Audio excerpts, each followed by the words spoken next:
All right, I think that button means that we're live. So welcome everyone to the March edition of Impact's website Throwdown. Often imitated, never duplicated. Please be sure that you're watching the original, and we're glad that you can join us today. You can tell it's Friday. It is Friday. We haven't had one of these on a Friday yet. I know. So this is exciting. It's exciting. So hey, I hope everyone had a very wonderful St. Patrick's Day. I know the Impact office certainly did, and we're having this a little bit later in the month because we wanted the Guinness and Jameson hangovers to subside. So I think we've managed that, and we're here with you today. So we're really excited. As always, we have 10 sites to review today, and we're going to be jumping into that. And we'd like to remind everyone, as always, that we have a hashtag, which is #WebsiteThrowdown. We love the comments on Twitter. Please keep them coming. We'll be monitoring it. I have it open. I'm going to be retweeting, responding. I'm going to be sharing tweets live on the Throwdown. So please, please, please, by all means, use the hashtag. We're really excited about that. So Tom, speaking of beer, and I think Christine, if we could send that live for us, the screen. We have one thing we do want to announce today. We love beer and we love marketing, and we really wanted to put the two together. So on June 3rd in Branford, Connecticut at the Stony Creek Brewery, we're hosting our first Brewing Marketing and Sales Success event. Yeah! Woo! So we're super excited, and it's an all-day event. And we have some phenomenal speakers. This is your opportunity to meet the website Throwdown experts live. So Tom and I will be there. We'll be speaking. But we have some other big names that are joining us. Luke Summerfield, the innovator of growth-driven design, is one of our speakers that day. We also have Pete Cabuto, who is the godfather of the HubSpot Partner Program and an inbound sales ninja. And our keynote, there's a cat there. And our keynote for the day is David Meerman Scott, and he was also a guest of ours on Website Throwdown. So tickets are $249, but for our Throwdown listeners, we have a promo code for you guys to get it for $99. So the link below here that Christine is showing you, which is impactbnd.com/BMSS16. as in Brewing Marketing and Sales Success 16. We'll take you right to the Eventbrite page and use the promo code Throwdown to get your ticket for $99. This promo code actually expires in less than 2 hours. So it lasts 1 hour after the end of this website Throwdown. So please go ahead and order it today. We're really excited for this event, and we're putting a lot of work into it. It's going to be awesome, and I hope you guys can join us. All right, so let's move on and do a couple introductions here. And I'm Bob Ruffalo. I am the founder and CEO of Impact Branding and Design. Behind the scenes, as always, they really are the people that make this whole thing happen. Ramona and Christine, they do a phenomenal job. They do all the promotion, the setup, they get the guests. They really do an amazing job, and I'd be completely lost without them. So Ramona and Christine, and they're making everything happen today. Also here from Impact, and on the call today, my business partner, my friend, Tom DeCipio. Tom. Oh, you're frozen. Oh no. There you go. Hey, I'm back. What's up, guys? I'm the Chief Strategy Officer and a partner here.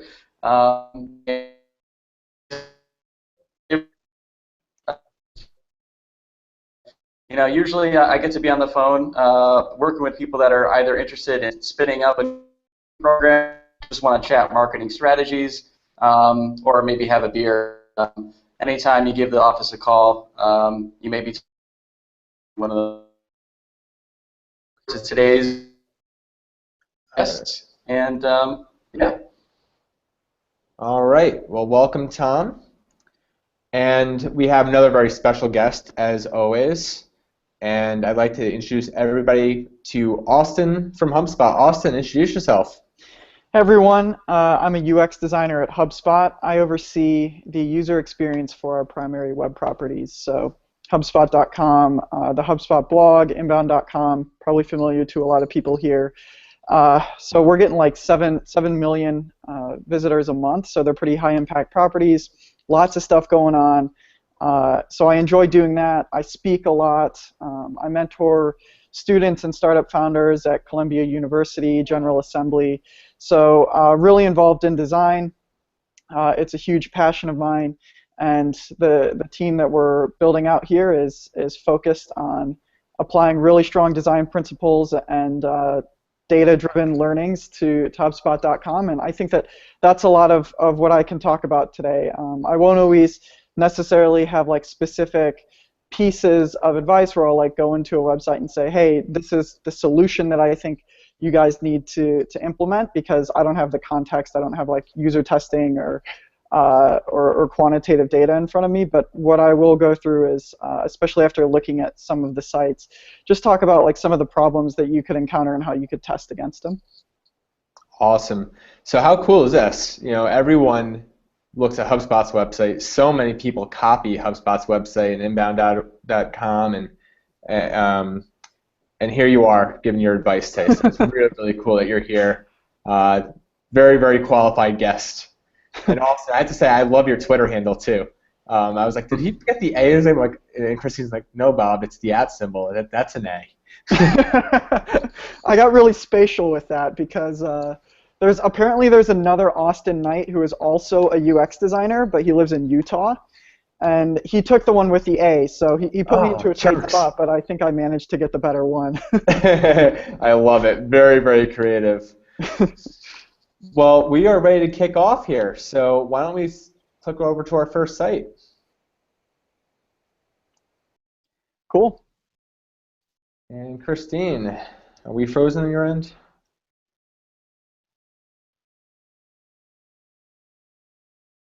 Christine, did you fall asleep?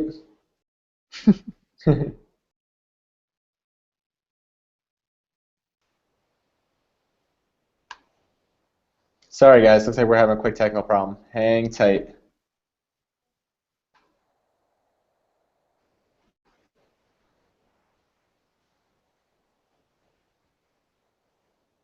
There we go. All right. So here we are, and it seems like we're having some join me issues. I want to apologize. Hopefully we can get this all cleaned up quickly. If anyone's having too big of issues, please tweet at us, and we will try to get this fixed as soon as possible. All right, so the first site we have for everyone today is DataHug, and I'm going to take this one. First impression of the site, very well done. I'm not sure if this is a stock photo or not, but I think it's a very appropriate picture. Feels good, feels right. I can see that being a salesperson who's confident, or a sales manager confident hanging at their desk. Again, like Austin said, we're just going to come with our first instincts and maybe some best practices we know. So I'm not sure if I'm hitting the persona dead on or not, but to me this seems right. So I think you guys did a good job with photo selection.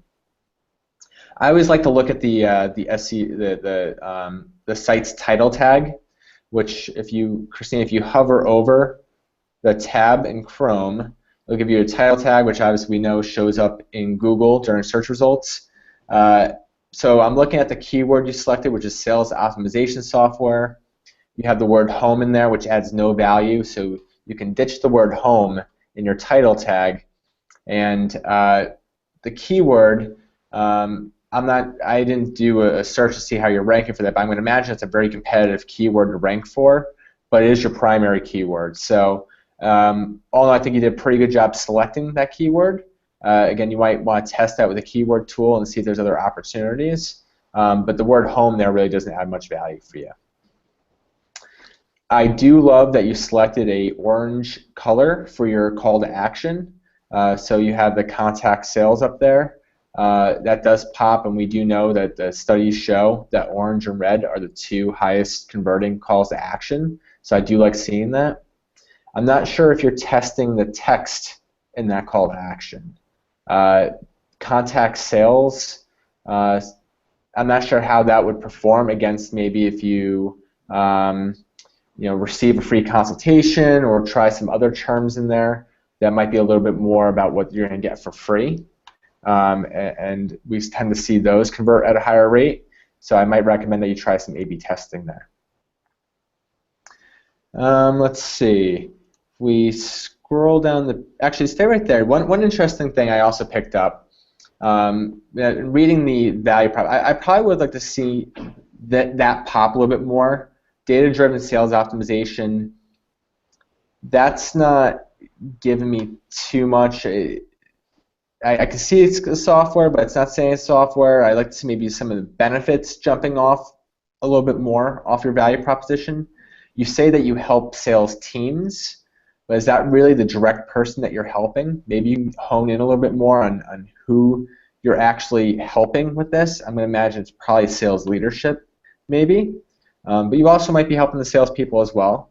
So I'm not sure if there's a little bit more specificity. If you can get more specific towards who you're working with there, the sales team seemed a little too broad. I also don't know what size organization you're working with. Now I see the logos down below, and my immediate reaction was maybe you only work with large companies. So there are a lot of large companies listed there. And there's no pricing page, which also leads me to believe this might be a little bit of an expensive software. So, my impression is that you only work with enterprise-level organizations, but that wasn't really clearly called out to me. So there's a little confusion there. All right. Another thing that I noticed here too.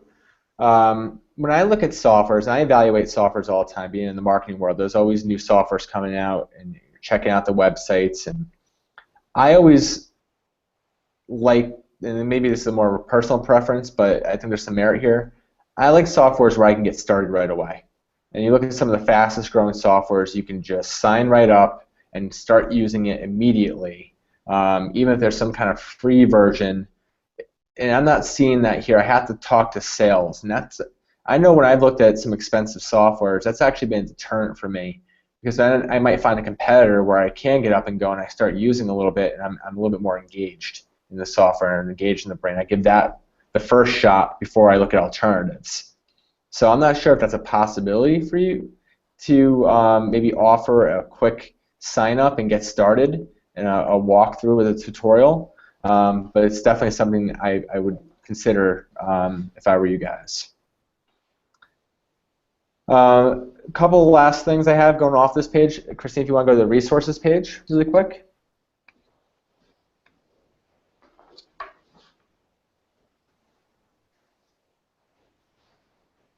Maybe. There we go. Okay. And we scroll down. I thought this was phenomenal. They have a lot of resources on their resources page, and they all seem really, really attractive to a sales organization. I know I wanted to convert on them. I'm going to imagine that your persona probably wants to. These are all great ways to generate leads to your website, and I think inbound marketing, I still think it applies. The more content, more resources you have, the higher your site will perform and generate leads. So I thought that was great. If we click into one of them, I think any one of them, the landing pages are also very strong.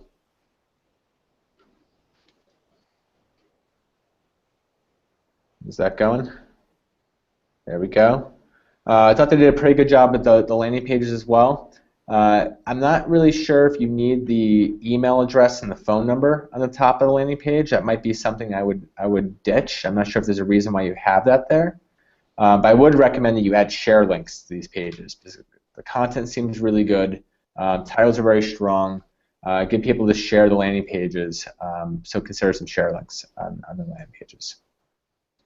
That's all I had for this one. Did I miss anything, boys?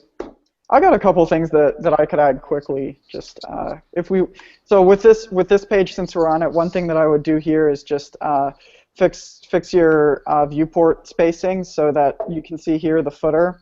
It doesn't meet the bottom of the screen, so your body is shorter than the viewport here. That's a really easy thing for your developer to fix.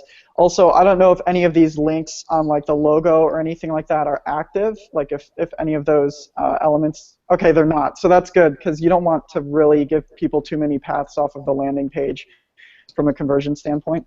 But if we could go back to the home page, I just have a few things that I could throw in there. So the first thing that happened to me when I visited this site a couple days ago was you guys are running Hello Bar, and it pulled down an offer, and that's great. I think Hello Bar is cool for generating certain leads and conversions. It's clean and it's usually non-disruptive, but one problem whenever you use a plugin like that is that sometimes it doesn't integrate with the rest of the code for your site. So what was happening to me is Hello Bar was actually overlapping on top of the navigation, and you couldn't navigate through the site. So a couple things are going to happen there. You're going to frustrate your users because they can't navigate, but you're also going to get false conversion values because people are going to click the button thinking that it would be the way to that it would be the only way to close the element, because you had set the setting where you took the X out of the Hello Bar element. So there was no way to close out of it. So I would just be diligent with that one with your developers. The image in the background, I know, Bob, that you had mentioned that you liked it. I think for like a stock photo-y type of image, it's good, and it could hit the persona, but it still feels like a stock photo. If you could get something that, like, you know, as B2B companies, like this is obviously a B2B company, we're in a little bit of a bubble where we see so, you know, my designers will say like, oh, I'm going to go collect inspiration on designs. And I'm like, okay, well, you're not going to find anything good in the B2B space because, like, just in general, B2B companies are not really bringing their A game with a lot of web design work that they're doing. So, like this, like a stock looking photo may seem acceptable in our B2B bubble, but if you kind of like expand out of that, getting something that feels a little more organic and genuine and natural, I think can be really powerful. The tough thing with this is that you may find out that this actually really appeals to your audience because it feels familiar. So, and it's tough to test imagery, quantitatively speaking, so that would be a little bit more of a qualitative thing. A final thing I want to throw in there is schedule a demo is nice, but that's at minimum, that's a middle of the funnel action, and this is a top of the funnel page. You're going to have a lot of random traffic that just shows up here. So I would test some of, you know, testing copy on CTAs. That's something that you can do when you have like just tons and tons of traffic. Otherwise, you're not going to get to statistical significance. But at a higher level, you could just test this entire hero section with different value props, different imagery, different conversion actions. Get some big stuff going there. I noticed you guys aren't running any optimization software on your site outside of, I believe you're running Pardot, but you know, it'd be really easy to set something like that up and optimize your Google Web experiments. And that's one of your clients, so maybe you'll get a great deal. Yeah. Great insights, Austin. Thank you. Yeah, I feel the same way about the stock photo too. I think it's for a stock photo, it's not bad, but it does feel a little stock photo-ish. So I hear you on that one. Cool. Great points. Great points. Awesome. Shall we move on? Sure. So I'm going to take this one. When I looked at this site, I was like, are these people like messing with us, just like trying to show off how good their site is? Because this thing is really good. This is a hard one to pick apart because you've done a few good things here. You've got a really strong value prop for the most part. It's not inherently clear that what you're providing is training, other than the fact that you got like this awesome video in the background, but you can't get it from the text alone, but I think it's good. This is a really, really nice, actually probably one of the best examples that I've ever seen of a grid-based site being executed well. So a lot of the time when you have a grid-based structure, you have like really flexible content, which is good, but what you sacrifice is visual hierarchy. So you're able to fit all of your content in there, but the user just doesn't know what you want them to do. This is a design where they have maintained visual hierarchy really well. And so and then also the animations that they've used, like the CSS animations, are really nice. They're clean. They don't bog down the speed of the site. So in general, this is pretty good. A few things that stood out to me if we scroll down just a little bit. This solutions piece is good. I think that's straightforward. One thing is that if you go into, I don't know if it's the solutions page I think it's the solutions page. There were specific solution like lists where basically you got boxed into using a grid element, and you had a list that expanded beyond the grid element, and so what you did is you had like a scrolling list inside of that single element. You're kind of stuck in a tough spot there because you're using a grid and you want the grid to be like properly balanced. But having scrolling elements inside of a page, like whether it be an iframe or just coded as an element itself, in general, that's just not the greatest experience in the world. And users, they won't know that you can scroll because that's no longer an expected action. And then especially like if you start dealing with responsiveness or touch devices, that gets really weird. Which actually brings me to my next point about this site, is that it's wonderful on desktop, but if you look at it on mobile, or if you look at it responsively in any way, it doesn't hold up at all. Basically, they've built like a completely separate mobile version of this site, so it's not responsive. This is clearly a very B2B site. Well, we look at, like, when you look at the analytics on HubSpot.com, we'll find that 16% of our users are on mobile, which obviously is nowhere near like the web standard right now. Usually it's 50-60% are on mobile, so there's this huge push for mobile. As a B2B company, you're probably going to find out that mobile is a much smaller audience, so you're not going to prioritize that super highly. I think that's totally fine, but at minimum, you should be running responsive design and not designing like a separate mobile website like what you guys have done here. That's going to be a tough thing to do retroactively, but I would keep that at front of mind because even as a B2B company, your mobile audience is going to continue to increase. So just setting yourself up ahead of time with responsive design is good. Going a little bit further down on this page, sort of to this blue section where we have the insights.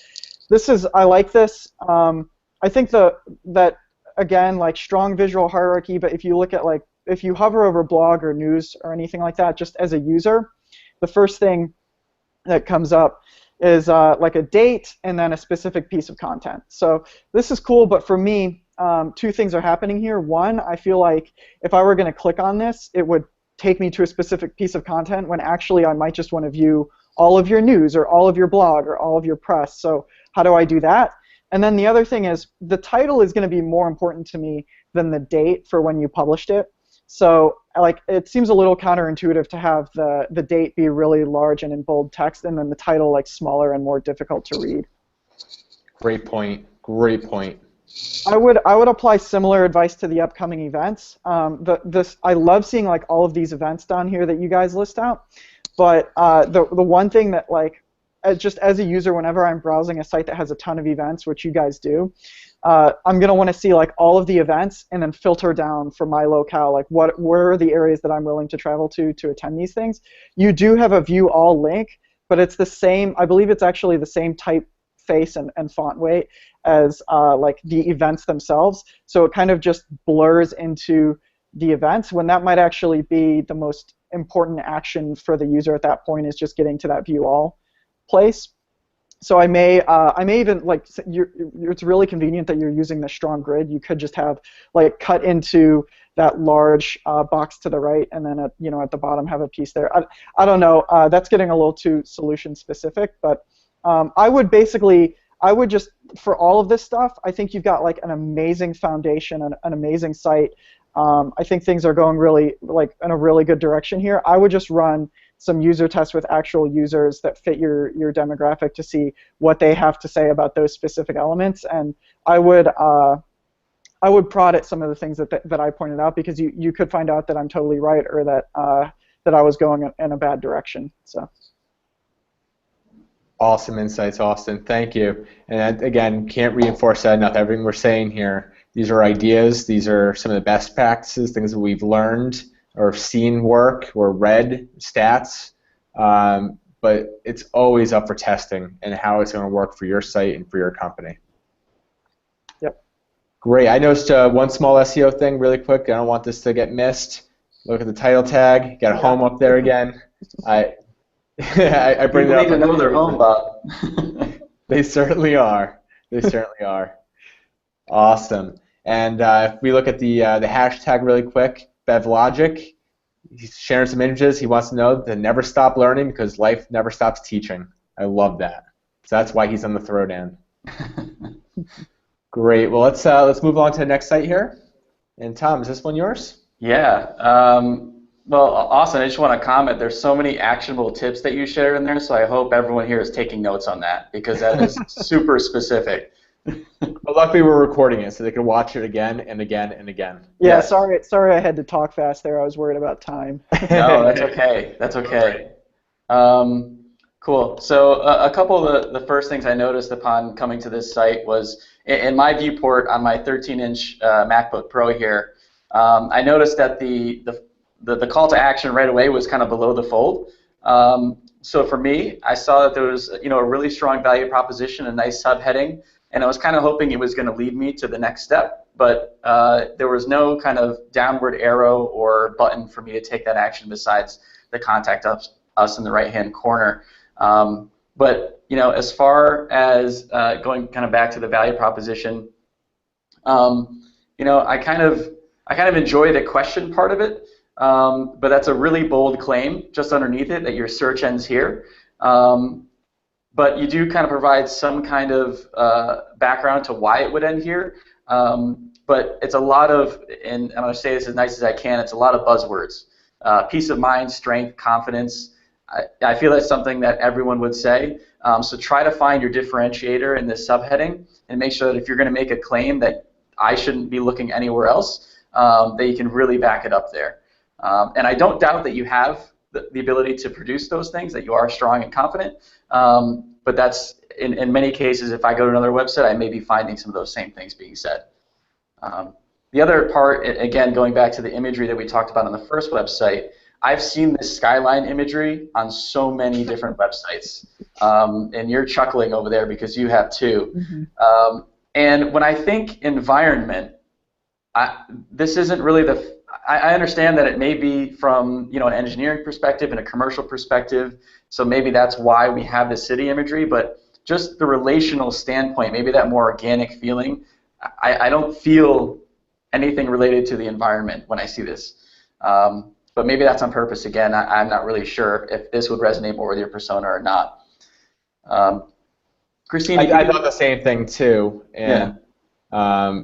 I mean it seemed the opposite of what an environmental company would want to portray, right? The messaging. Right. So what would be cool is almost like if they were able to zoom in on one of these windows and it had an office park with like greenery, or just something like maybe like a Silicon Valley outdoor campus would have, with like solar panels or something. I'm not really sure, but anyways, Christine, if you scroll down just a little bit, once we get to these little solution boxes here, I'm kind of seeing the same issues where it's very, very general. You ask, we listen, hire us, we answer your call. I sure hope so. Yeah, I know there's more value that you guys could be providing, you're just not saying it. So for these, this is such prime real estate, just above, at or below the fold here. Really just show us, you might even want to move up your little icons there if those would make more sense in that area. So there you're getting a little bit more specific on exactly what you do, and I actually enjoy the artwork that you put there. It really attracted me down to it. I also like that you have the Get Started on the right. I've never actually seen it go horizontal from the edge of the screen, but it actually caught my eye, so I can't say anything bad about it. Christina, if you could scroll down a little bit more. I thought this section was nice. The only thing is, if your mouse is on the right-hand side of the screen or left-hand side of the screen, you might scroll past here without knowing that there's content underneath these boxes. So while it's kind of a cool thing to have these animate, a lot of your users may be missing the information that you're trying to portray through here. So just be careful about that. You might want to put a little signal on these boxes that there's something on the other side to attract that mouse to come over it. I've always hated those. Yeah. I've seen sites designed with those, and exactly that. There's good content there. That usually some of the best content, the designer will stick that behind one of those little flip boxes. Yeah. And I don't know how do those react on mobile? Is that just completely hidden on mobile? That's a good question. I didn't have a chance to look at it, but I'm hoping that on the mobile it would just be the content. Yeah. I also think that this section should probably move up. So if you're the last place that we should shop, it says do it all with Essel. Okay, well then if I can do it all, I don't need to shop anywhere else. So this might make sense being on that level up at the top under the fold. And Christine, can you jump over to the About page for me really quick?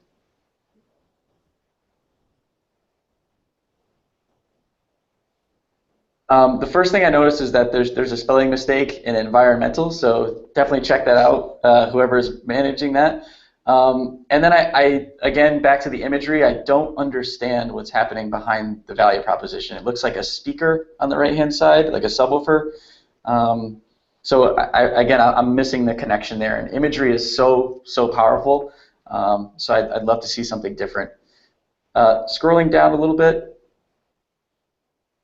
that About Us box there, I can't tell if that's a quote. It's got the quote on the right-hand side, or if that's just something about you guys. But if there is something, maybe a message from the president or a couple of testimonials, that'd be probably a better use of that type of iconography there.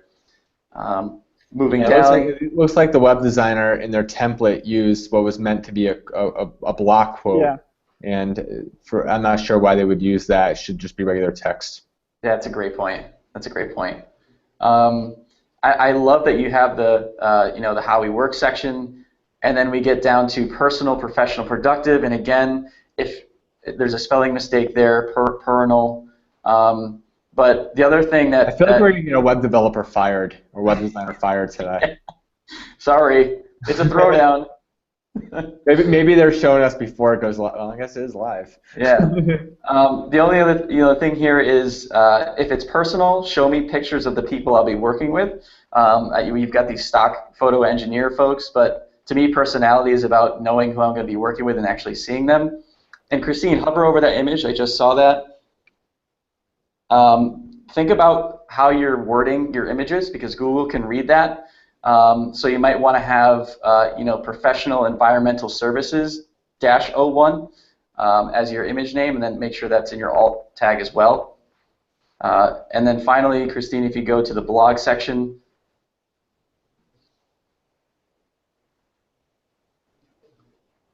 just a couple of formatting things. So I know Bob's going to catch this right away. On the right-hand side, we've got subscribe, but there's really no value to actually doing it. It's good that you have the form, but why should I really be subscribing to you guys?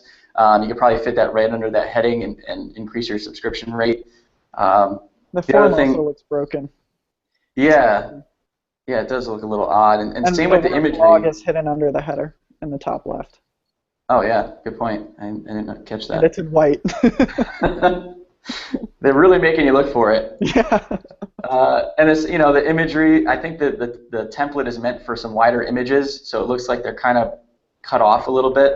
And then I'm sorry, just one more thing on this too. If you go to the free stuff, I think you guys have a ton of opportunity that you're not capitalizing on yet. I was reading through some of the titles on here, and they're actually really, really strong.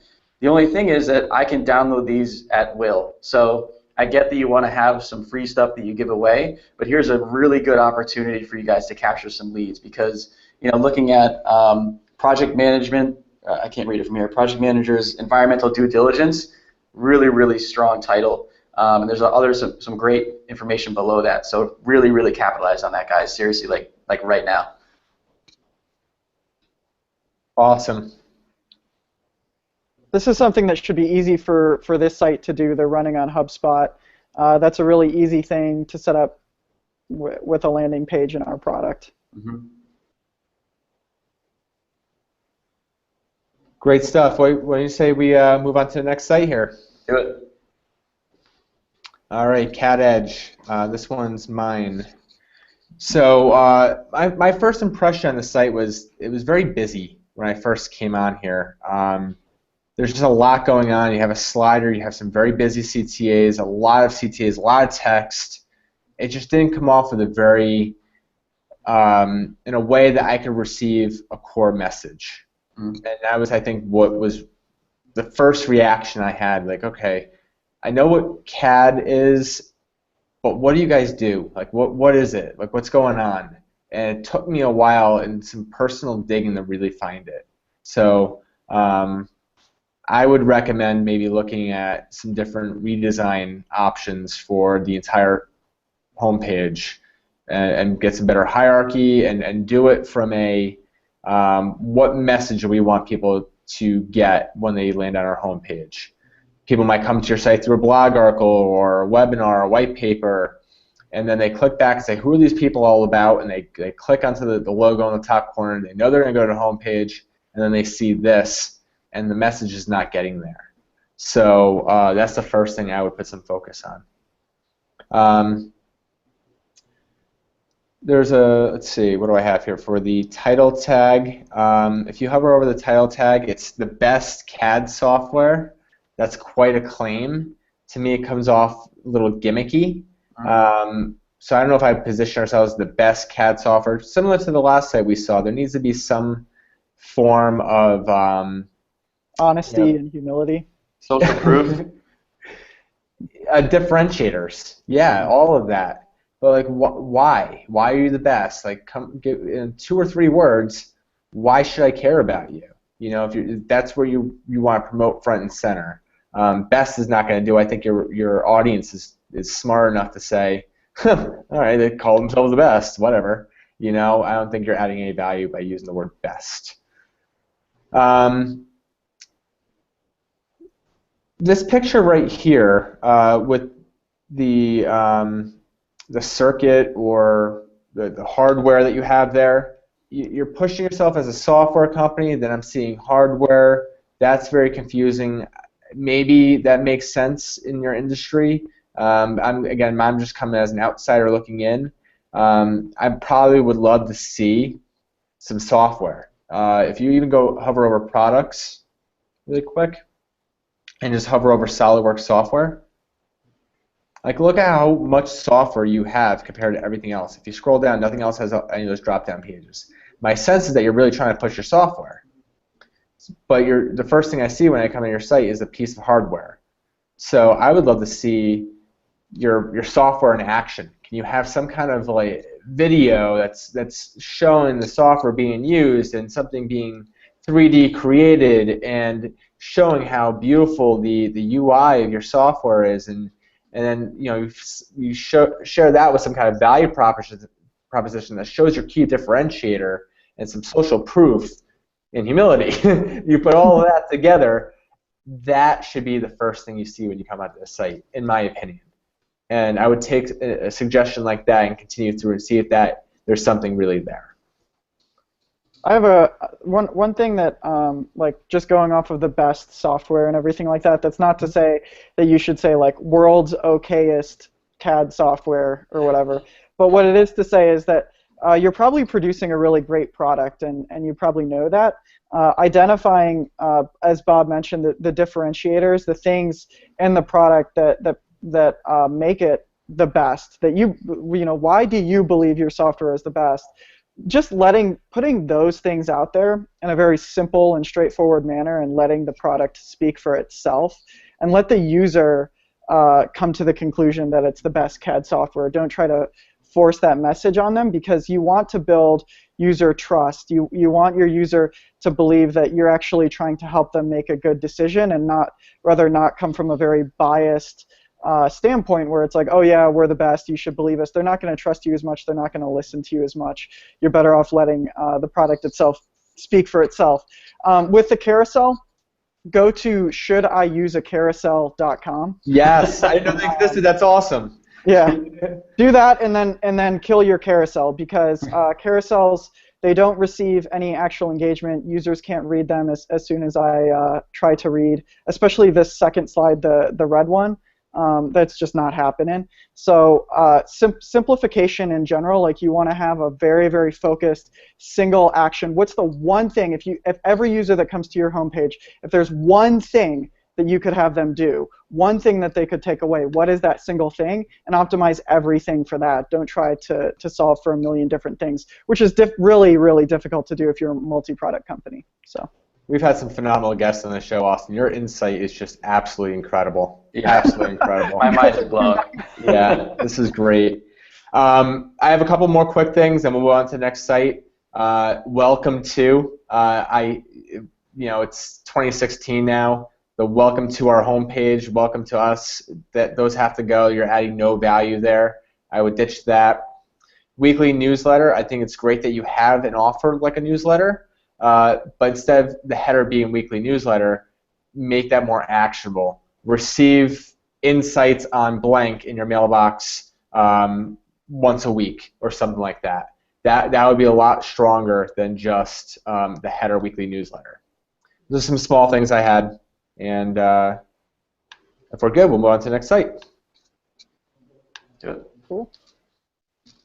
Hey, Okay. who are those guys? I'm gonna take this one. This is really good. Again, it's a nominee for awards.com. So again, I was like, I don't know, maybe these people could teach me something. But this is good. I like that you're leading with a couple personalities. Both of those guys, they just seem like somebody that they look friendly. I don't know where this company is based. I didn't catch it, but I'm gonna guess that they're somewhere in the Nordic region. and these guys, they just look like design-driven people that are friendly to talk to. I like this video. The only thing that's weird about it is that it keeps looping over and over and over again, and you keep getting that same interaction. And this is a tough balance to keep whenever you use a video background, because especially if you're using one of these full screen video backgrounds, you want it to load immediately. You don't want it to have like a choppy experience or anything like that. So it has to be really lightweight, and of course, just in general, having your page be lightweight is important. So you're going to want your video background to be less than 1 megabyte, which means that you only have anywhere from depending on how much is moving in the video, you have 4 to 9 seconds to work with, right? So now we're trying to do this thing where we loop videos and everything like that. That's cool. What I would do is on page load, this video happens, the user gets that, and that's cool, and then they walk away. And then I might kill the video and actually just fade in an image or some type of thing behind it so that you don't have this weird interaction where the video keeps looping itself. It's also, I did notice that when the gentlemen walk across the screen, you can't read Sul Nua and another viewpoint for meetings and events because it's black text. That's not a big deal. It's only momentary, but that does happen. Looking at this, just off the bat, I don't know what you guys do. So I come to the site, I'm we got these 2 friendly people that I like. I'm going to assume that they're consultants because they're leading with a personality, but I don't know what they're consulting for. I don't know what you're actually selling to me. And it's also, even if you did have any kind of descriptor text in the space that you have right now, it wouldn't be the greatest because you're using a very, very light font weight sans serif font. So it's difficult to read, and it's small and everything like that. So I would kind of rethink the interaction with the video and the text that you guys are using there, and what you're saying, and then the typography that you're using. Just because, again, from a single user's point of view, I don't know what it is that you guys are offering. The guy in the left kind of reminds me of Chandler Bing. Looks like an older version of Chandler Bing. The other one kind of looks like Sean Connery. Yeah, I like the video. I think it's unique. It's not something, I haven't seen anything like that before. Yeah. So this to me, even though you're not giving me any proof points, you're developing trust because these people seem friendly. If we could scroll down just a little bit, the first piece here is that this scroll down to learn more thing is cool because it actually says it. It's also a little atypical. So I don't know. I would scroll map this page to see how many people are actually scrolling. This thing with you've done some really cool parallax sort of CSS type animations. This image here is the thing that I was thinking maybe you could fade out to that after the first video loop up top. What you're doing here is you're just reproducing what I already saw. So it's okay, let's go ahead and just scroll past this thing. Now you say a boutique consulting agency for what was it? Sorry, Christine, I'm making you go all over the place. Training, marketing, strategy. That stuff, you could just put that at the top. Basically, combine this section with the top section, and I think I would have understood as soon as I came to the website, what you guys do and why I should care about you, and there wouldn't have been as much of a weird interaction there. Going a little bit further down. So this was interesting to me because basically what you have here is a forced carousel. like you've taken that interaction where it's like clearly you like the stakeholders in your business, you're like, oh yeah, we have like 5 things that we want to say, but we obviously can't say all of them on one page. So the gut reaction would be to go to a carousel, but that, of course, we all know that carousels don't work in any capacity.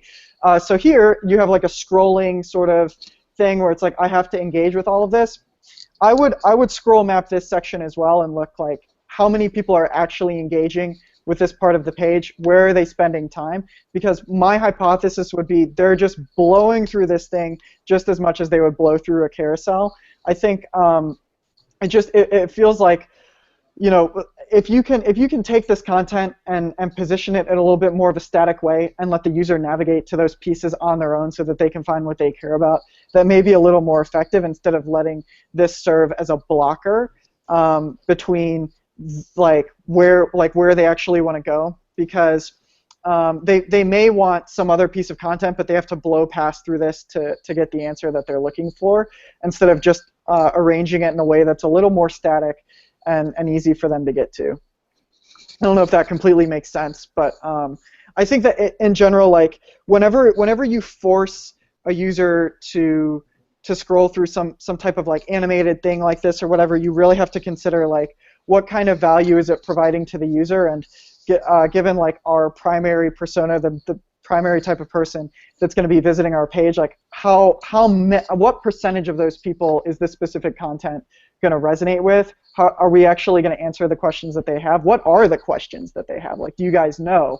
And focusing on those things specifically. We go a little bit further down. Yep, got this testimonial section. Not too much to say here. I think it's pretty straightforward.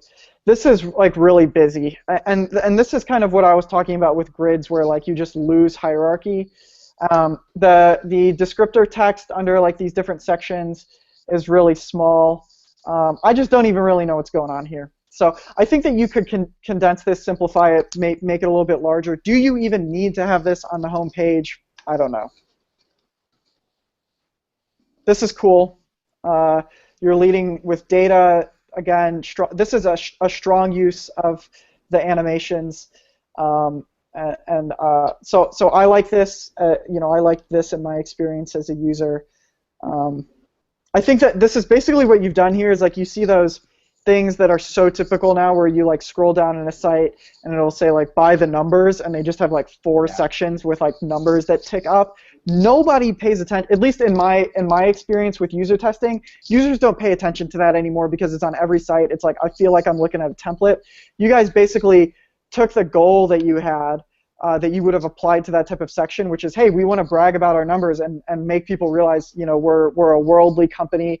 We have a lot of people, and we also have 10 kids and 3 grandchildren. So like bringing in from a quantitative perspective, human element, I think that's really cool. You did it in a creative way that I would is going to grab the user's attention more. Kudos on that. And then is there anything below this? I don't quite remember.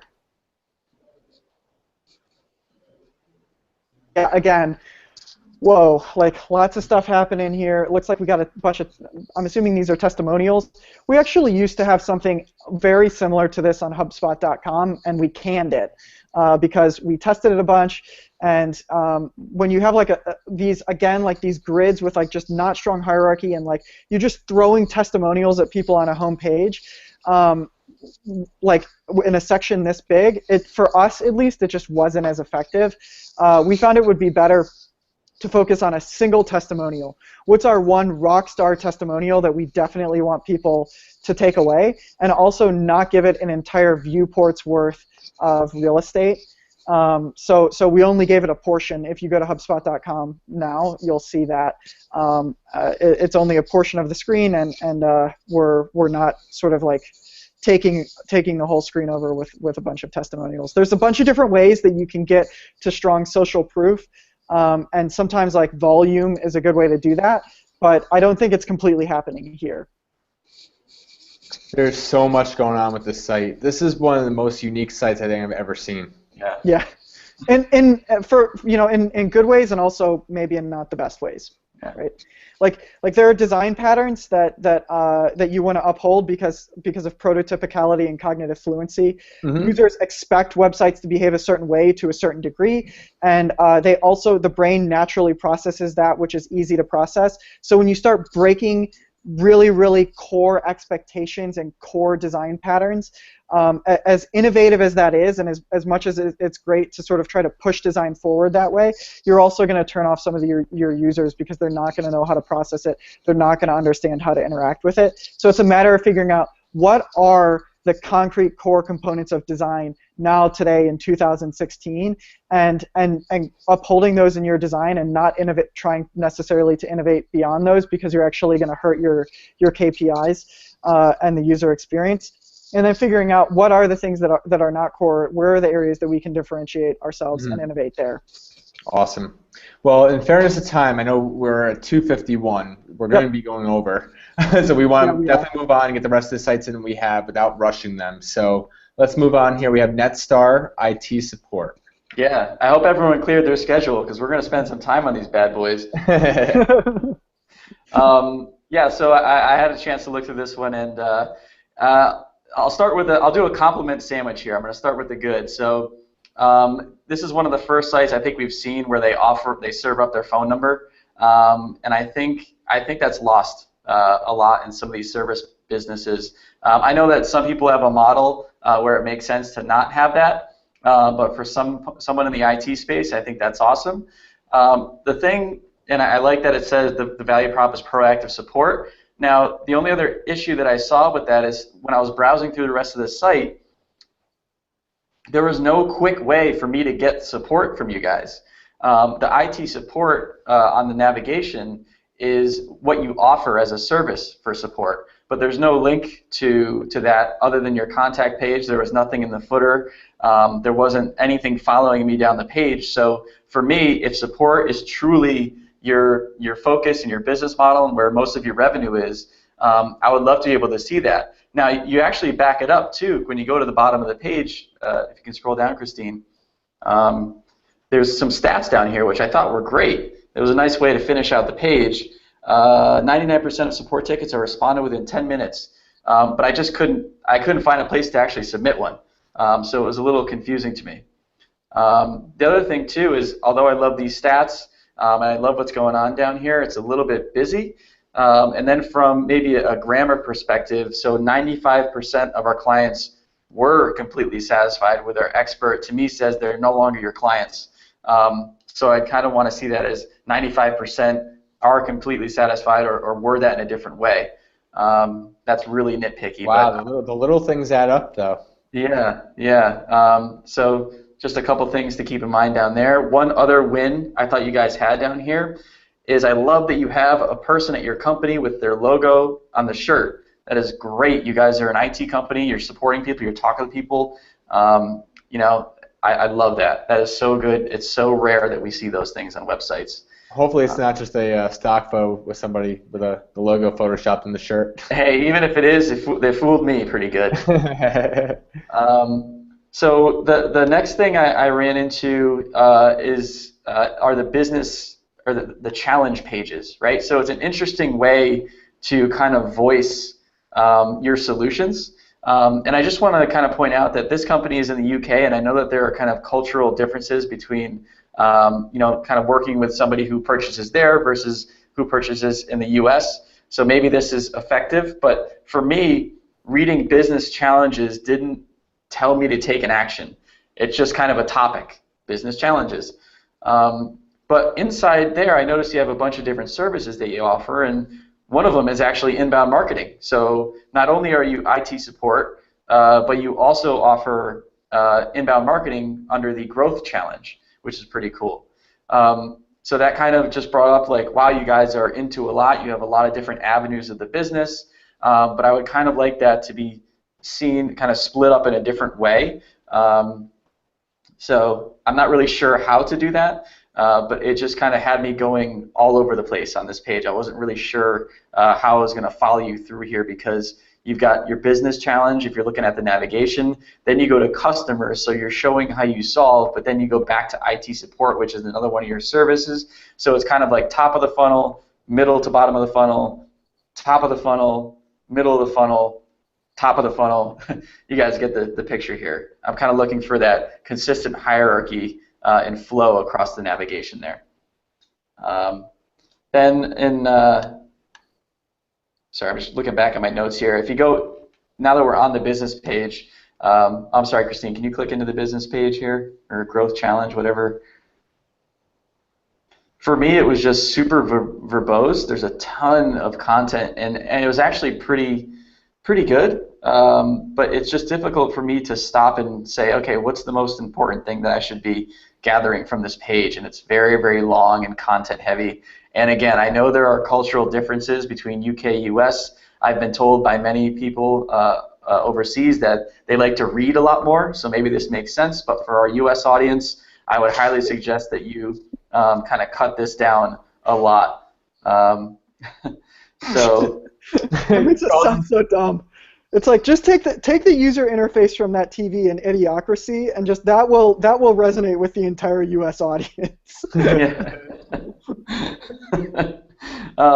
On the right-hand side, I like that you guys have a form on each of these pages. You're kind of shortening the cycle for them to contact you, and I absolutely love that you have, we aim to respond within 1 hour. I think one of the biggest factors of conversion is the fact that they don't feel like they're going to be responded to right away. So you've kind of quelled that by having that one little statement to say, you know, everyone wants it now, so hey, you're going to get this in an hour.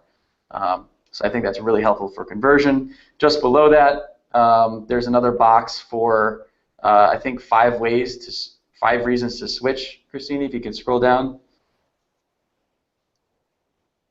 I had to kind of go back and find that. I didn't realize that when I was kind of scrolling in the first, because I was reading through all the stuff on the left. But it looks like you could make a really strong offer out of that if you don't have it already. So you know, definitely consider that as kind of a checklist. You know, things to consider when switching IT companies, something like that. Anything else on your side, guys? No, I think just like a general, for me, again, you're totally right about the UK audience. That's something that we've had to be very conscious of as well, is that, you know, what resonates in EMEA is a little different than what resonates here. But I don't think simplification can hurt anyone, you know. Getting a little bit more focused with your design language and also with your copy could be a little pretty powerful, I think. Yeah, so. Agreed. Also, just something that one thing, just as a takeaway for everybody, something that the site before this did really well that actually every other site has not done well is that they produced their own video background, their own imagery. It was very unique to them. That was like the first thing that really engaged me. It can be tough to convince stakeholders to produce custom videos or custom imagery, because depending on what resources you have, they can cost a lot of money, they can take a lot of time. I really, really, really recommend that you guys do that anyway, because it's so much more engaging, it's so much more powerful, it says so much more about you as a company. HubSpot, we don't, aside from some of our blog photos, we don't use any stock photos. Every photo that you see in our designs, we took ourselves in our office around Boston, in Dublin, Sydney, whatever. And we've got our own, you know, videos that we make on our own, and we do that because we've actually been able to quantify the return on investment on custom high quality assets like that. So I think it's worth looking into that for everybody so far. I want to go over to Twitter really quick. We did get a question here from Steve Stanberry, and he asked, do you find business owners force designers to over-promote their product or service when building a website?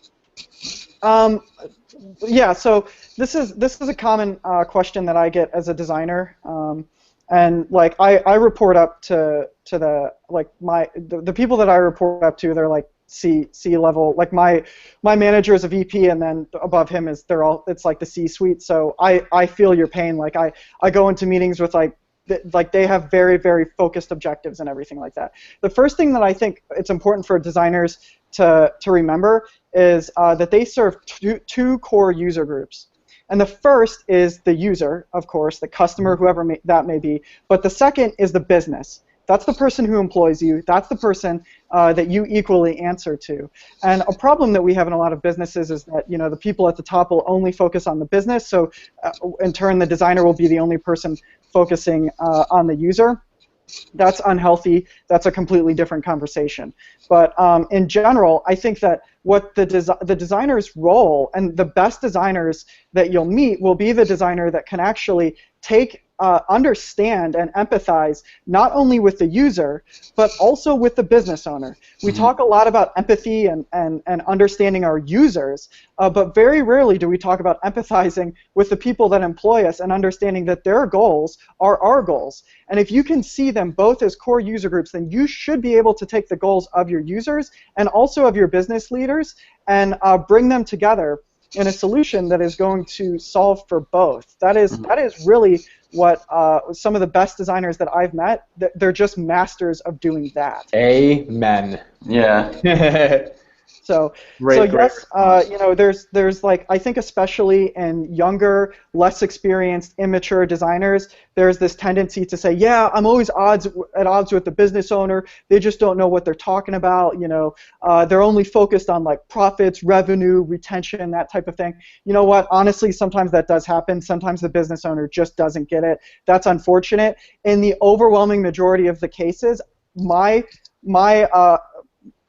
finding has been that it's actually the designer's fault because they're not fully doing their job, they're not fully living up to their role, and they're not taking responsibility for everything that they should be taking responsibility for. So in most cases to that, I say grow up and understand what your role is and become a better designer as a result of it. It's an excellent opportunity to really test yourself and see what you can do. Wow. So I would love to just kind of crop what you just said out of this throwdown and turn that into a video and a blog article, because that's such a great lesson for kids coming out of school. And obviously I work a lot with young designers. We have a bunch here. We've had many over the years. But that just put it right out there. That was awesome. Well, thank you. We're going to move on here. We're going to move on to the next site. And is this another IT company? Yes. Doris IT. Oh, Yeah. man. That's awesome. This is a pretty cool site. Strong use of color. I like the imagery. I don't know if it's a stock photo or not, but it doesn't feel like it. It feels like those are probably people from your team. So the first thing that stands out to me here is you're doing this cool little thing where you got the nav bar sort of toward the bottom. That's atypical. I don't know if that's a strong design pattern yet. Like, I'm on the fence on that one. I would just, honestly, guys, if I were you, I would create a variation of this design where you're testing the nav bar at the top and just see what it does in terms of like user interaction. Like you can test that quantitatively and qualitatively. I don't know if you have any KPIs set against your nav bar, but if you do, then that would be something that's worth testing. If not, it would only be worth testing from a usability standpoint. Your CTAs may be more important to you than the nav bar, and maybe that's why you put the nav bar below it. I don't know. There's a lot of different ways to look at that, a lot of debate around like nav bar placement and everything. But yeah, so that was the first thing that stood out to me. If you scroll down a little bit, you get basically the section where you tell us like who you are, what you do. That's great. It's a lot of words. I don't know if I would necessarily read that like immediately on like when I'm just landing on this site. This could be something that maybe is deeper in the site. You could be a little more straightforward, but it's not bad. One thing that is bad about this section is that your Z index is off, and you've placed this section over your nav bar. So that nav is actually, that's a fixed nav that's supposed to scroll with the user. If you, Christine, if you just scroll down to "This is our process," the nav bar is going to reappear. So that thing that's under your content. That's just like your developer should be able to fix that really easily, and bring that thing back up to the top, unless for some weird reason you wanted it to disappear under the content.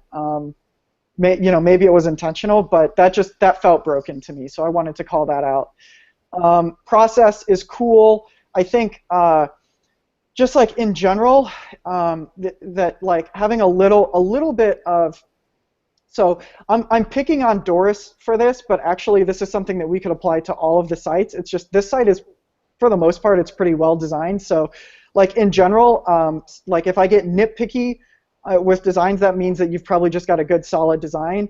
But if I wasn't getting nitpicky with other designs, it's because there were bigger things to tackle. But with this one, just like white space, even though because you have like a teal background, it wouldn't be white. But like in general, spacing between your elements can be a really powerful thing. It gives them more room to breathe, and it helps the user to like cognitively process elements in succession a little bit better. They're not going to feel overwhelmed by your content. I would just look at this section, look at the section above it, and then look at your hero section and think like, how can we space this stuff out a little bit more? You guys aren't designing on paper. You're not going to like kill more trees by spacing things out more. So that's something I would think of as like, yeah, you want to say a lot in a small place. If you have to do that, condense the content and give it more room to breathe. Austin, I'm getting a little bit of, and this might be nitpicky too, but I'm getting a lot of color vibration here. The orange and the green is making it difficult for me to, and then the white, I just want to add that in. Yeah, these colors are a little, it's like you're getting there, but they're just a little bit not quite there. You know, they're not quite complementary. The contrast isn't exactly where I would want it to be. But I'm generally careful about colors because sometimes they can be built really like deeply ingrained into a brand's assets. Like for example, in a lot of user tests that we run at HubSpot, if we don't properly segment our users, they'll start telling us that we don't like our orange, and that's just like not valuable feedback for me because at this stage, like we're married to the orange, whether or not you like it, you know. Yeah. So. One thing I noticed in the nav bar, I would love to see a call to action up there, a button or something that stands out where your eye can go. Yeah, that's probably an opportunity. Yep. Yeah. So if we go down below this section just a little bit, just like whoa, you guys, you got a lot of people there, and I love team pages. I love that you've invested in having strong headshots. It tells me a lot about the quality of your company. Please just put this on a team page. Like, this is not like, I would not say that the homepage is the place for that many people. You know, maybe you have like your co-founders, like a couple executive leaders, if you want them to be the personalities behind the brand, like the last site that I reviewed did with those two guys. But here, you know, yes, you're bringing out a human element. You know, there's a lot of good stuff happening here, but I think it's better suited to a team page. Now, is this navigation bringing you down the page? It seems like it is. Our process, our people. This is the next section. This is us. Yeah. So okay, you know what? That was my bad. This is a jump nav. Okay. Yeah. Okay. You know, maybe it's not as bad. Okay. Yeah, and then if you scroll down a little bit more, they do the thing where you've got like the two core personalities there. Let's see here. Yeah, so right there with like those two women. I'm assuming that those are the people that founded the company. I wouldn't read all of that text there. Definitely with like a one-page site like this, it is more acceptable to have more content. So that's my bad. I didn't realize it was a jump scroll. Damn it, Austin. You're out. Below this section, you've got a bunch of stuff with your customers, where you've got like some testimonials and stuff like that. I think it's good. They're really long. I don't know if I would read the whole thing. You could probably style it a little bit more as a quote. That's mostly a crapshoot. Do you want to scroll down, Christine? There we go. Yeah, sorry, I'm looking at the page on my own monitor. Yeah. And then also below this, you basically duplicated this section. Like you have our customers, our partners. That's a little bit redundant. You might be able to split this section in half and then have like bring our partners up next to it. I don't know. It just feels like two sections have been duplicated there. Christine, if you just scroll down a little bit to our partners. Yeah, so the same thing is happening here. But again, you know, nothing really wrong with it. I don't think from a user's perspective. Just in general, like the one thing that I could say that the user may be thinking here is like, what do you want me to do? You know, like what's the action that you want me to take? I think it's good. You're building a lot of proof. You're talking about your team and everything like that. But like where am I supposed to go from here? You know, that could potentially, you know, you could look into, as Bob mentioned, a CTA in the nav bar, or I would even be a fan of like intelligently placed CTAs just throughout the site that are relevant to the section above it. Like, oh, okay, I was just looking at this partner section. I could be a partner. Like, you're segmenting me there with a CTA. That would be relevant to me. Perfect. One thing I want to call out with this is that at the bottom here, they've got this cool section where they've got like their customers and these just really, really nice, like high quality photos where you can tell that they like got them together and took pictures of them, and it's good. I love it. I think it's great that you've brought that extra. It's like this is a mark of high quality, right? And it says to me, just like this visual just speaks to your company. The one thing I would do is like this could be, you could do a cool thing where you incorporate this stuff with your testimonials. Like, you know, any of the testimonials that you have, were they given by some of the people in these photos? Even though some of these are like trainees and employees and everything, some of them are customers. Like, what if you have like the picture of the customer next to the testimonial, like putting a face to the words, just sort of bringing that stuff together? You already have some of these assets. Because as I was interacting with this element here at the bottom, I was expecting I would be able to click on it and learn more about these customers or these trainees or whatever, and I can't. So I'm going over time, but those are my general thoughts. This is great, and I love that slider on the bottom. I could see us using something like that for some of our clients, maybe even for us someday. I love that. Oh boy, Doris, you're going to get your stuff stolen. Great. All right. So the next site here is Market Smart. I'm going to go right to the title tag right away. Always my first go-to. And pretty good, just long. At least I didn't see home. It's the first one I had today. It didn't have home in there. Nonprofit fundraising. And see, now software solutions doesn't do much for me. Is there a certain type of software? Maybe that's where you might want to focus on your keywords. So a little bit of keyword research and focus on particular keywords. You can get that into your title tag. You could probably take we help nonprofits raise more money more efficiently out of the title tag. It probably isn't needed there. It's probably something better for your meta description. Some basic SEO things for you. I really, really love the subscribe box in the top. I'm not sure how you guys feel about that, but if you scroll down, it stays with you. And I'm getting from you guys that the most important KPI to you is building up your subscriber base.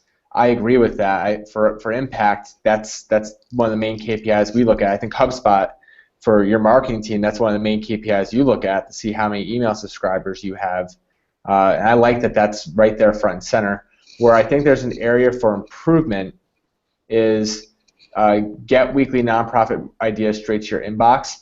I think that's strong, but I think you could probably make it stronger. You know, how great are the ideas? Or is there some other way you could wordsmith that to make it even just a little bit more stronger, pop a little bit more, so you can really get the visitor to want to convert on that form? I just like that, though. How do you guys feel about that? Yeah, I think from a marketing perspective, it's pretty nice, and again, it does show that focus. And I think, you know, I have, like Austin was saying before, I have the hello bar on one of my clients' websites, and it's one of the highest clicked things on the site. So they are getting action, and yeah, I don't know. What do you think, Austin? So subscribers are important. They're definitely important to HubSpot. The way that I always like to put this is that you should stack rank your KPIs and stack rank your design against your KPIs. So a lot of companies, they'll find out that subscribers are important, but it's not their most important KPI. But if you go to their website, they're going to hit you with a subscribe box. Like, that's why I hate these welcome mats that a lot of sites have, is because what they're saying to the user is, this is the most important thing to us.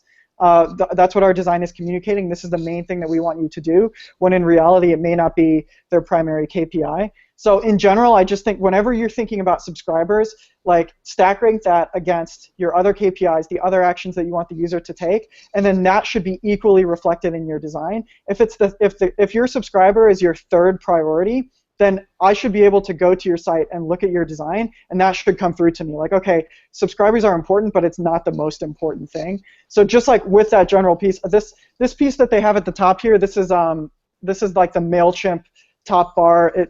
This site is probably running on WordPress, and that's a plugin on WordPress. That's a really popular thing. It's effective.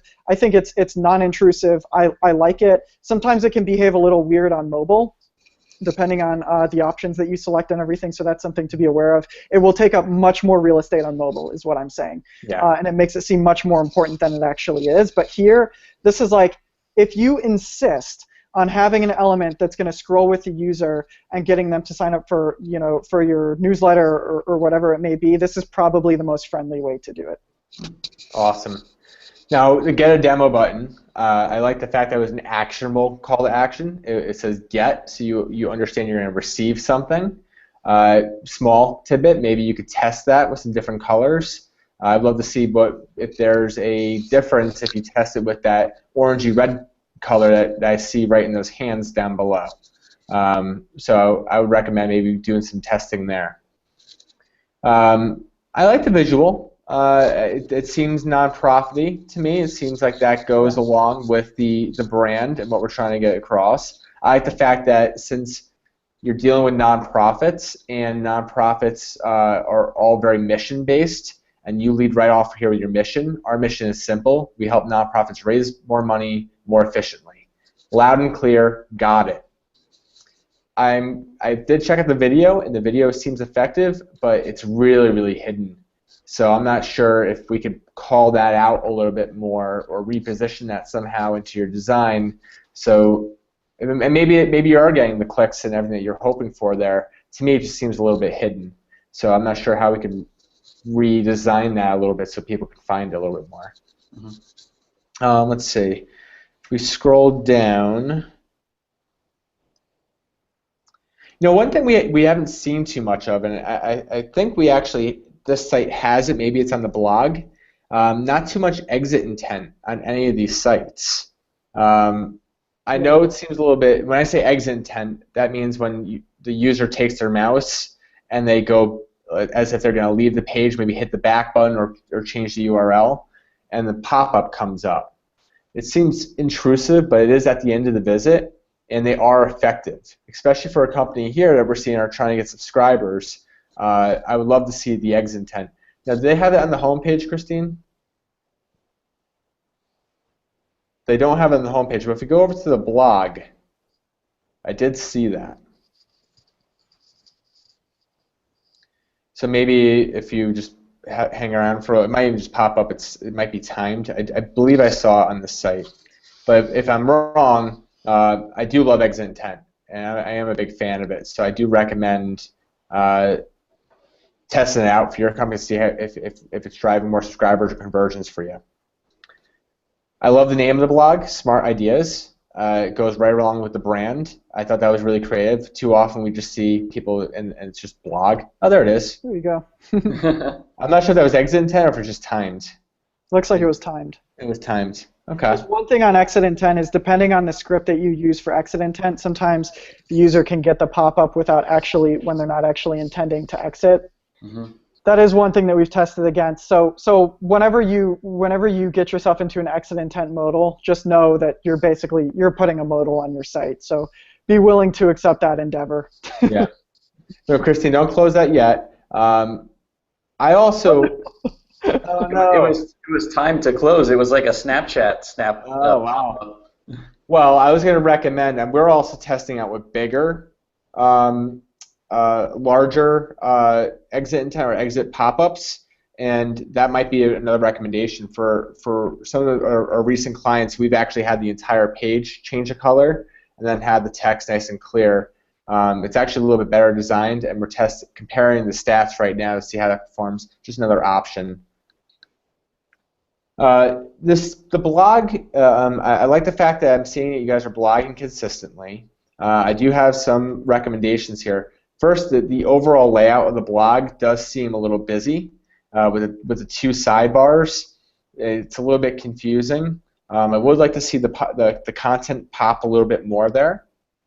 I don't know if if there's a way, the archives and the categories, the very WordPressy type sidebar, how much of that's needed. If it's important to you, maybe you can design that in a different way. It's a little bit more simple, but that's taking up a lot of real estate. You have a lot of information you're trying to get in the other sidebar there. Again, you might be testing this and saying this is all working for us. That's why we did it. But I have seen a lot of sites and go to a simpler model. We went to a simpler model about a year and a half ago, and we focused the action we want people to take, which is usually the calls to action right around our content that we built in, and we saw our conversion rates close to double. So again, if all these are getting the performance that you want, then keep it, but you might want to look at maybe also an option of focusing your content, simplifying the layout, and knowing exactly the action you want people to take.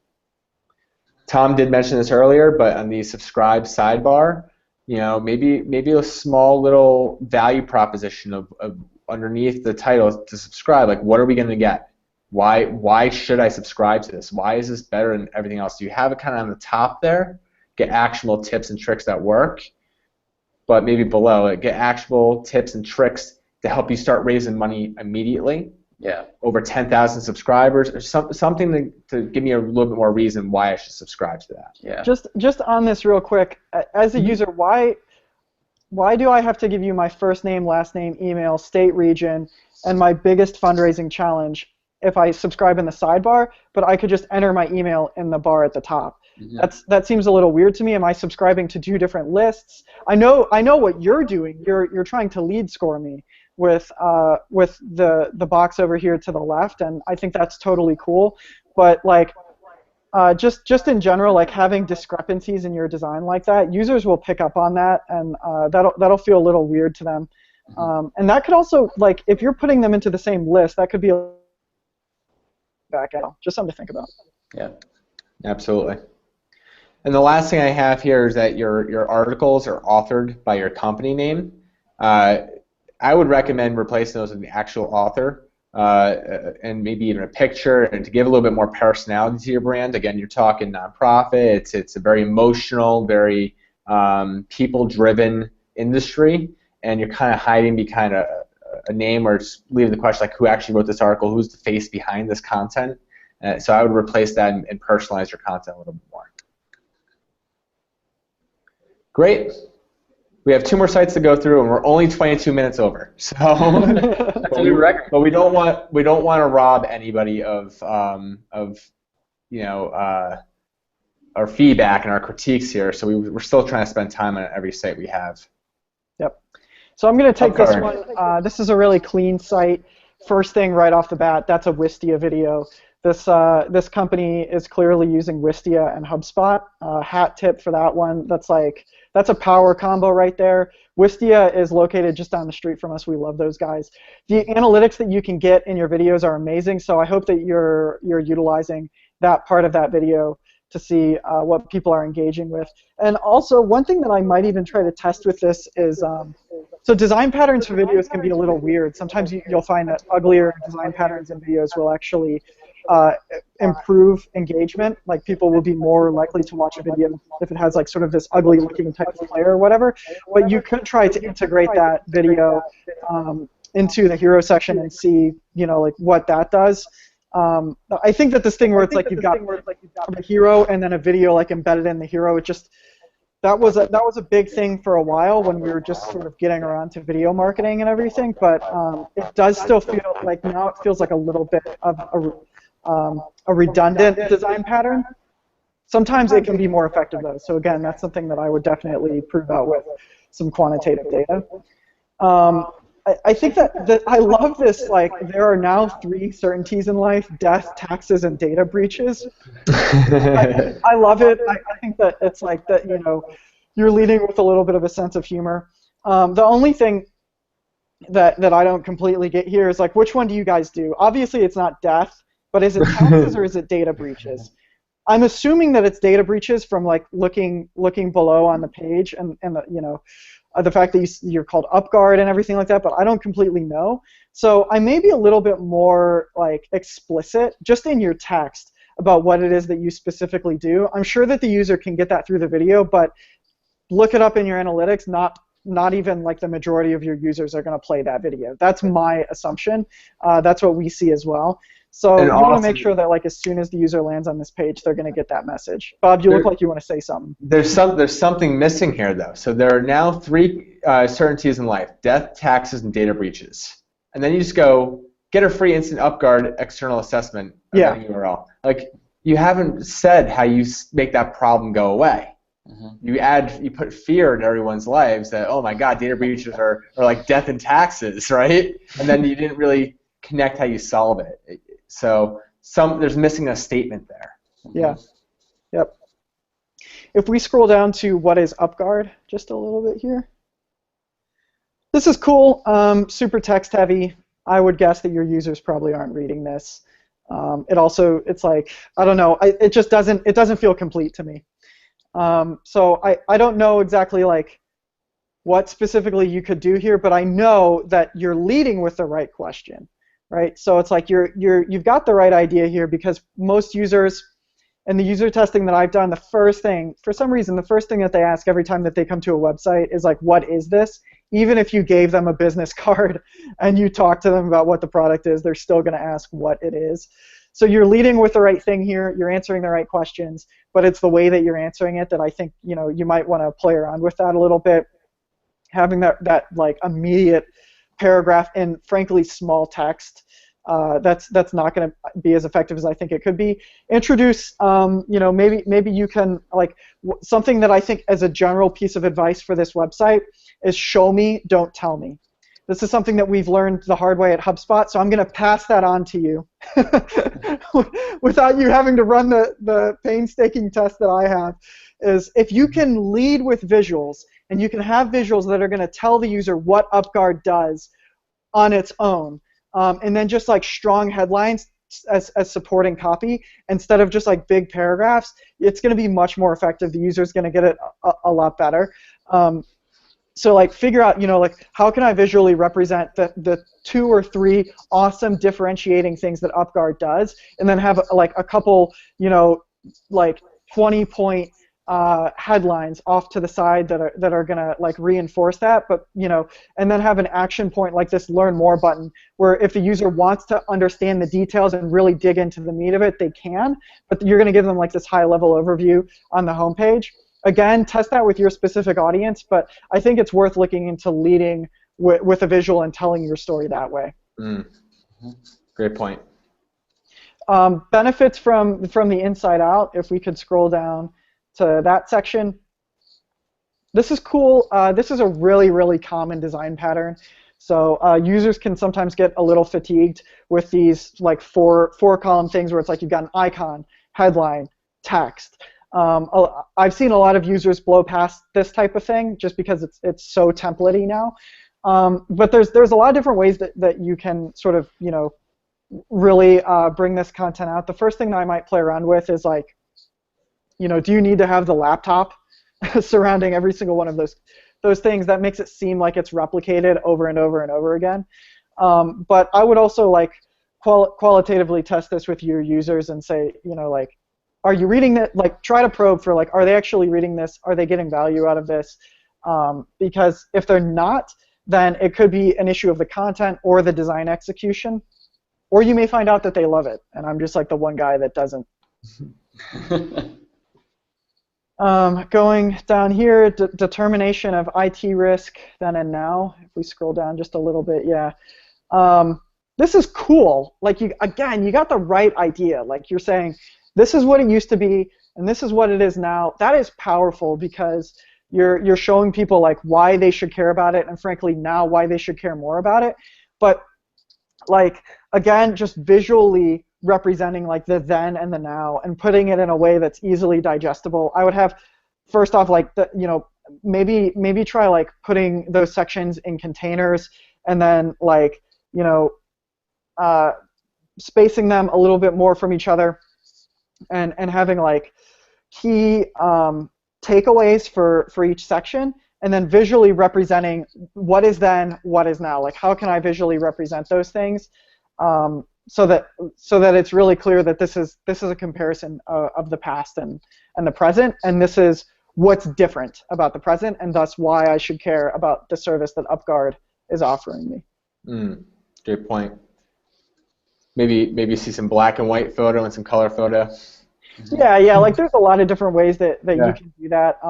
This particular site, they're leading with like vector icons and drawings and stuff like that. I think that's a really cool design style. So like, totally stick to that. Just a little bit of like extra push with the vectors that you're using, I think could be powerful.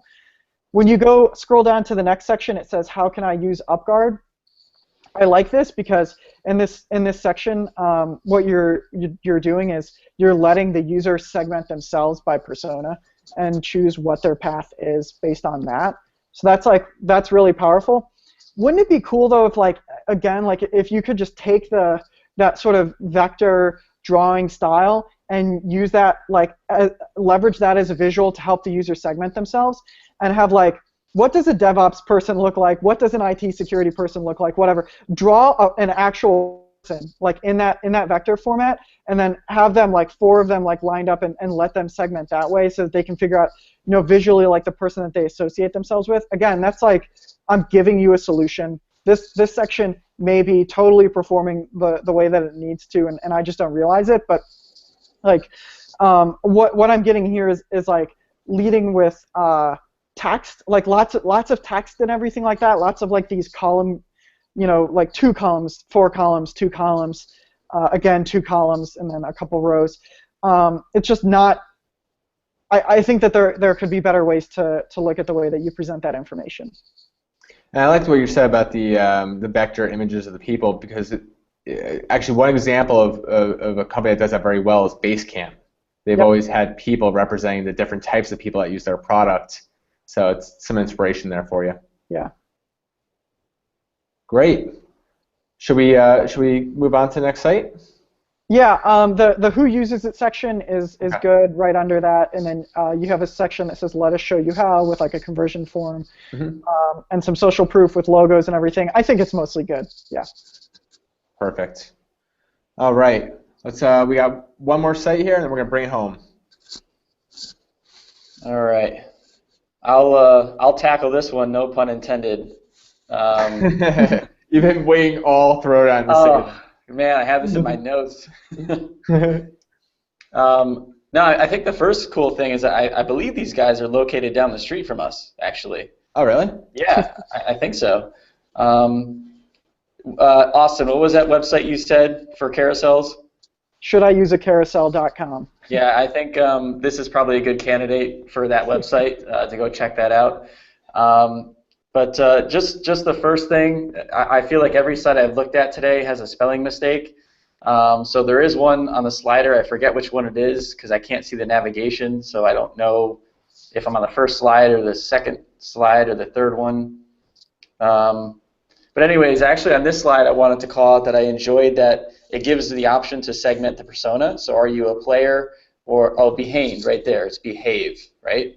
Leave it or behind. Leave a legacy behind. Yeah. But that previous slide. This slider is also. It looks like you're setting a minimum height on this slider, and for one of those slides, the CTAs were below the body content. This thing's just coded a little bit weird. I would look into that because probably what's happening is you're designing it on a smaller monitor. Christine's using a bigger monitor, and so it's blowing itself up and getting pushed down. In general, just designing for extremes is a really good idea. Look at your Google Analytics. What's the most common large resolution and the most common small resolution? Always be testing at those resolutions. There are tools online that you can use to display a resolution larger than the one that you have, so you're not limited by the size of your monitor. Everybody, that's a general piece of advice there for that piece, because otherwise you're going to get weird stuff, if you don't code it right, where stuff is going to get overlapped by body content like it is right now. Austin, what's the name of that tool? So there's a few different ways that you can go. There's a web app called Screencastify. Oh, is it? Or no? Is it Screen? No, it's not. Crap. Now I'm blanking on it. You know what? Can I give you guys links after this, and we can put it in the YouTube description? Yeah, absolutely. Okay. Yeah. I think that would probably be the best way to do it, because I'm using a Chrome plugin for it. But there's a bunch of different ways that you can do it. Awesome. Okay. So yeah, on that other slider, I can't remember where it is, but I thought it did a really strong job of being able to segment whether I'm a player or recruiter. Obviously, you cater to both sides of that market. Some of the trouble I'm having with, if we're sticking at the top of the screen here, is that I can't read your navigation bar. Those colors are kind of fighting with each other. They're blending in. So what I would say is, if you are going to keep, if we're going to remove the slider and keep one image, let's edit the color of either the image or the nav bar behind it. Maybe you could put a semi-transparent white bar behind that. I do love that on the right you have the sign up free, and I also like that you distinguished it from login. In many websites that I've evaluated in the past, some people tend to put more emphasis on the logging in part, but if they're already your customer, they're going to figure it out. You really want to be catering to those new prospects. Not that we don't care about your existing customers, but once they figure it out once, they'll be able to come back and it won't be an issue. So I like that you've segmented that out. I also like you kind of have the Simon Sinek thing going here, not necessarily with this slide, but there are a couple of slides that talked about kind of the why, and then you go right into the how. So you're creating that golden circle just by looking at this section of the site. So if you scroll down a little bit, it's kind of cool. You're also mixing in some kind of an infographic. The only trouble I have is it's a lot happening for me at one time. This looks like a kind of a great way to differentiate yourself, because what happens is, there may be some other companies that do something very similar, but you can always differentiate through process, and you've done that visually through this graphic, which I think is really helpful. And you've even spelled it out on the left-hand side too. Christine, if you scroll down a little bit, that testimonial there too, I like that you have that, but one thing we always kind of suggest is to make sure you're pulling out the most important part of that testimonial and making it big, because I'm actually just seeing that now. I scrolled past it before. But social proof is so important. You're kind of backing up everything you're saying, and it's not you backing it up, it's other people backing you up. Those are the things you're going to want people to see. Those are the things that should be standing out for you.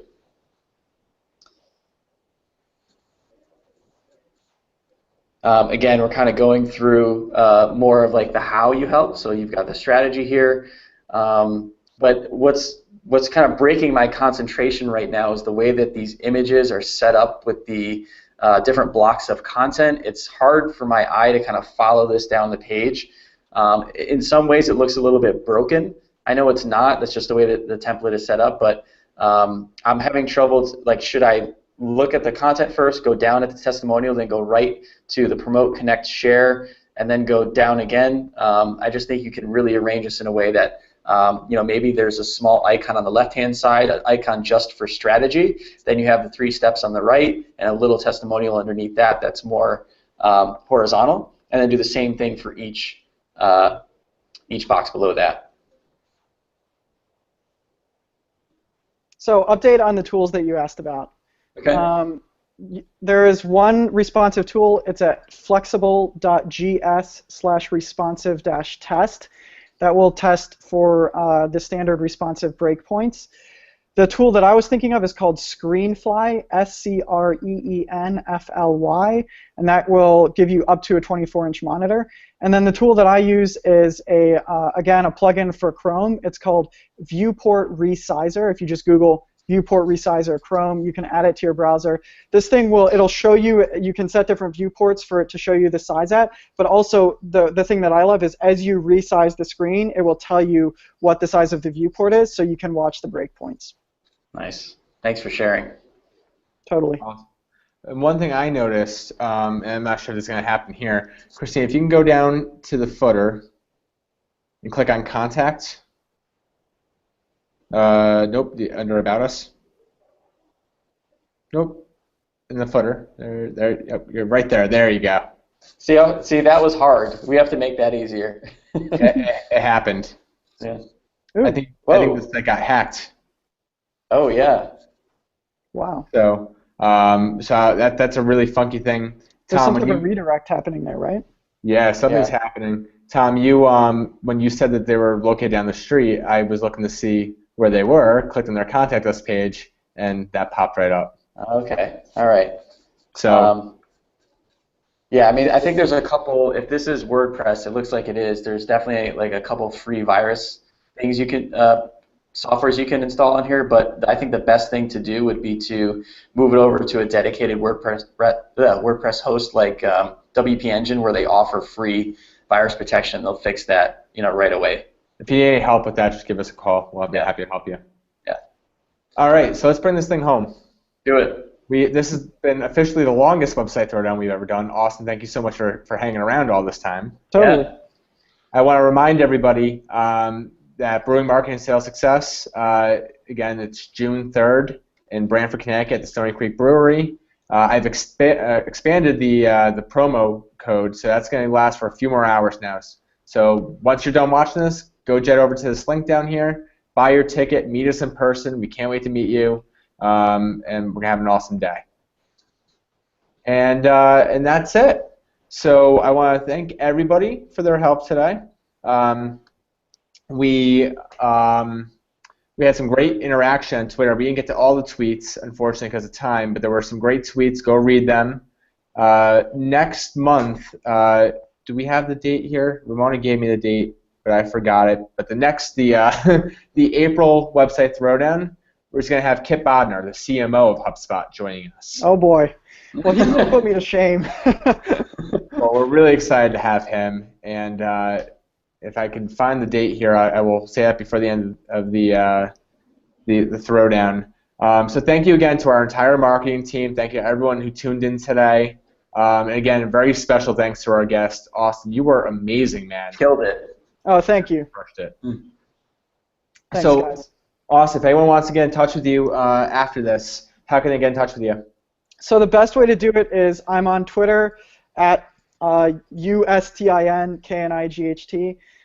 And I also have a pretty robust website at austinknight.com, AUSTINKNIGHT.com.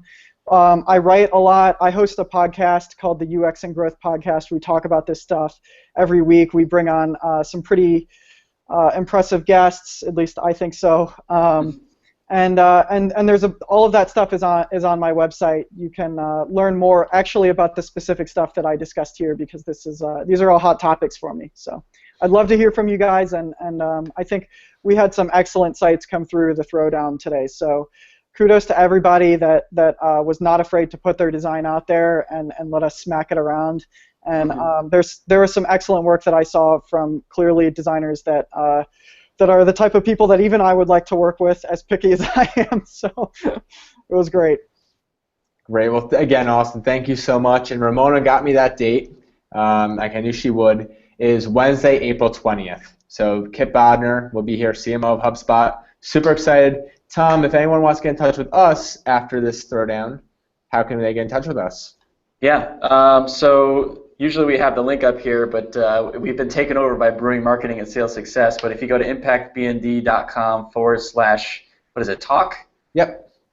You guys, I'll see that form come through. My colleague Kyle will see it come through. If you want to chat anything about whether it's growth-driven design, just traditional web builds, inbound marketing programs, or just inbound marketing strategy in general, love to have a conversation with you, so use that link. Or come to Marketing and Sales Success and meet us in person, right? Yeah, even better. Awesome. Well, again, thank you, everyone. Enjoy the rest of your Friday, and talk to you next month.